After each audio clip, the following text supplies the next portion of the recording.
A young man walks through the city streets and thinks to himself that something feels unfair. He is out with his mother and father. His dad notices him looking around anxiously and asks what is wrong. His dad tells him it is almost time for their restaurant reservation and they should hurry. It is his dad's treat today, and they are excited to eat French food together as a family. Suddenly, red energy crackles in the sky over the buildings. The young man stops and stares in shock. He yells out no as the red energy shatters the space around them like glass. He reaches out for his parents and begs them to go back. His dad thinks he is just nervous about eating French food for the first time. The young man screams for them to wait, but the red energy completely overtakes his parents. A jagged portal opens in the air, and a voice asks if he thinks he is the only one who can escape. The young man gasps and wakes up in his bed. He sits in his dark bedroom, sweating and breathing heavily. He checks his phone and sees it is 7:49 in the morning. He has a 10-hour-old emergency alert about a Class C Demon World transformation disaster in Shimane Prefecture.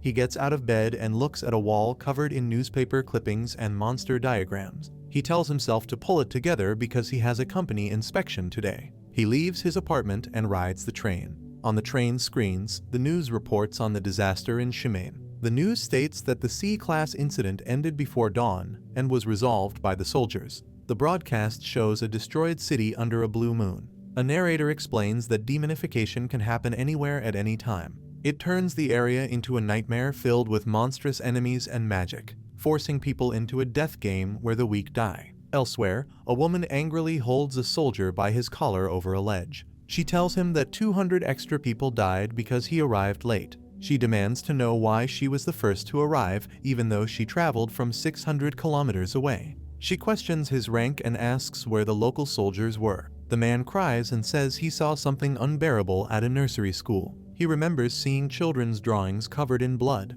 The woman throws him to the ground and tells him to resign because he is not worthy of his emblem. A text box identifies her as a Golden Lion-class soldier named Rindu.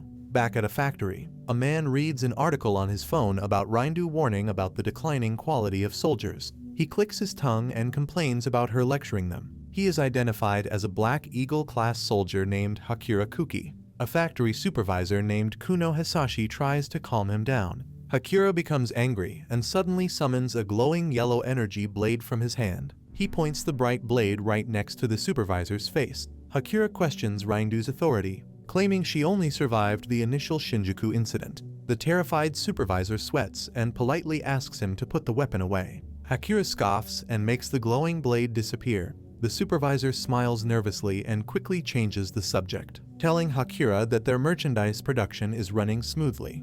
Hakira notes that their merchandise is selling well. The supervisor, Kuno, mentions they are short-staffed. A young man named Fushimi Yugo arrives late to the factory. Kuno yells at him for being tardy. Hakira watches Fushimi and complains that he is a slow worker who constantly zones out and avoids talking to people. Fushimi goes to his station and works next to a female co-worker named Hanamura Akari. While working, Hanamura accidentally cuts her finger with a box cutter. Fushimi immediately grabs her hand to stop the bleeding. He pulls a large bandage from his pocket and gives it to her, explaining that he carries them out of habit. Hakira watches the interaction and mutters that Fushimi is just a kind-hearted incompetent. After work, Fushimi walks away, planning to catch the last train home. Kuno intercepts him and forces him to join the department for drinks. At the bar, Kuno smokes and teases Fushimi for being a shut-in. He asks if Fushimi is scared of the Demon World transformations and calls him a coward. Hanamura tells Kuno to stop being insensitive because Fushimi might know someone who was affected by the disasters.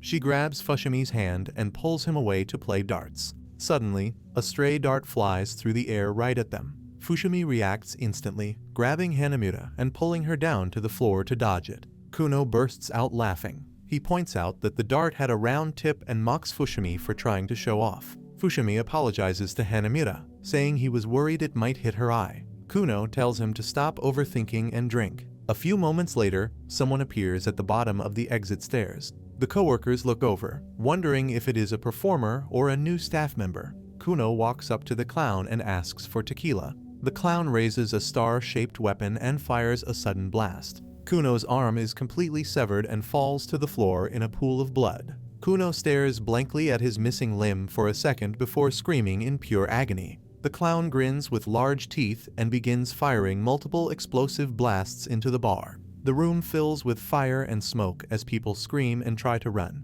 Hanamura tells Fushimi they need to escape and reaches out to him. Fushimi suddenly sprints away at full speed toward a bright light. Leaving her behind, Fushimi sprints through the exit doors and bursts into the street. The sky is red, and the city is destroyed. He yells out in frustration, realizing they are trapped in a demonization event that was not forecasted. Giant monsters are attacking and eating people in the area. People run away in panic, asking where the soldiers are. Nearby, a man tries to hit a smaller clown monster with a metal pipe. The clown easily blocks the hit, smiles, and slices the man in half. Another worker yells that the weapons do not work because the monsters do not feel pain. Fushimi stops running and turns around. He sees the giant clown monster stepping on Kuno. Kuno cries and begs the monster to stop because it hurts.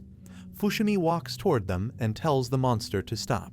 The clown mocks Fushimi for not having a weapon and fires a yellow energy beam from its megaphone. Fushimi steps forward and suddenly summons a glowing red blade into his hand. He swings the blade and cuts off the clown's arm. He tells the monster that it will now understand pain. The clown looks at its missing arm and starts to panic as it suddenly feels the sensation of pain. Fushimi lunges forward with a small red dagger and slashes the monster across the chest, telling it that its aim is terrible. A system box appears on screen identifying his weapon as the inherent armament, Vessel of Pain. Fushimi commands the weapon to transform. The small dagger grows into a massive red broadsword. He swings the huge sword at the monster. System boxes state the weapon's attached effect inflicts a pain sensation equal to being cut by a longsword. Fushimi slashes the clown multiple times, and the monster screams loudly from the pain. Fushimi stands over the defeated monster. He grips the sharp edge of his red blade with his bare hand, causing it to bleed. He states that he cannot bear his own pain. Hanamura and Kuno stare at him in shock and ask where he got the weapon. A narrator explains that 8 years ago, the first demonification event occurred in Shinjuku. Out of 320,000 people caught in the disaster, only 8 survived. A flashback shows a 12-year-old Fushimi sitting on the ground covered in blood next to a dead body. A text box identifies him as the first survivor. Back in the present, Fushimi holds his red dagger and calls it his survival reward from that first event. A female soldier rides a motorcycle down a highway at night. She talks on her radio, confirming she has arrived in Niigata. She states she is ignoring standby orders to join the fight because there are not enough soldiers for the C-class Demonfall. She looks at Fushimi's profile on her dashboard monitor and says she wants to pick up an old comrade in arms. Back in the ruined city, Kuno asks Fushimi if the red blade is a soldier's weapon and why he has it. Hanamura suddenly yells for Fushimi to watch his back. A group of new monsters, including an elephant, approaches them. Fushimi tells Kuno to get up and run toward a nearby building. A clown monster swings a long weapon at them. Fushimi commands his weapon to transform again. The red dagger shifts into a glowing red spear. A system box states the weapon inflicts the pain of being pierced by a spear. Fushimi throws the bright spear and blasts the clown monster away. He yells for the group to keep running, and they rush through the doors of the building. Inside, a coworker panics and asks if they are trapped like rats. Fushimi tells him to shut up and watches out the window. The monsters stop at the building's entrance and then turn away. Fushimi explains that the monsters want to kill efficiently. Chasing survivors into a building takes too much time, so they look for easier prey outside. He also explains that large buildings spawn fewer enemies. Kuno looks at his severed arm and starts to panic again. Fushimi tells him to calm down because the bleeding has stopped. He explains that people do not die easily from injuries inside a Demonfall, so that they struggle and suffer longer. Fushimi hands Kuno a bottle of painkillers. He tells Kuno that if they survive, the event's bonus reward will heal his missing arm. Kuno asks why Fushimi is helping him when he has no reason to. Fushimi simply replies that if they do not help each other, they will all die. Another coworker asks what they should do next. Fushimi tells them to listen carefully. The group begins searching the room while Fushimi explains that weapons spawn inside Demonfalls just like the monsters. He tells them to check lockers and drawers because closed storage spaces have high spawn rates. Fushimi states that once they are all armed, they will go back outside to kill enemies and farm experience. The group searches the building and successfully finds weapons. Hanamura gets a bolt-action rifle. The 2 other coworkers find a shotgun and a submachine gun. and Kuno gets a handgun. Fushimi explains that the enemies will only get tougher from this point on. He tells them they must fight, strengthen their group, and find other survivors. Fushimi looks out the window and sees a large crowd of survivors fleeing into a massive building across the street. The monsters ignore Fushimi's building and completely swarm the larger one.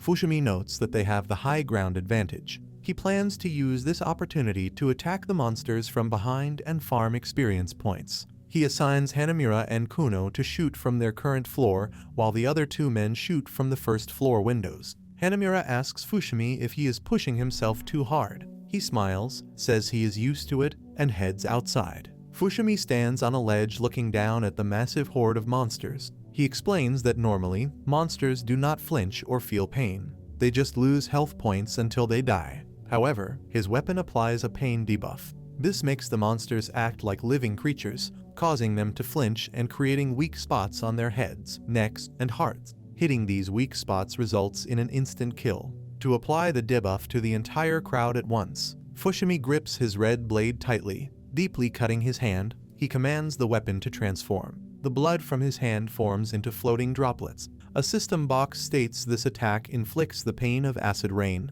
The blood droplets rain down on the monsters, causing all of them to scream and flinch in pain. Fushimi signals his group to attack. The co-workers open fire from the windows, shooting the weakened monsters. Fushimi jumps down into the street with his red sword and rapidly slices through several enemies. A clown monster tries to attack Fushimi from behind, but Hanamura shoots it right in the head with her rifle. Fushimi looks up and compliments her shot.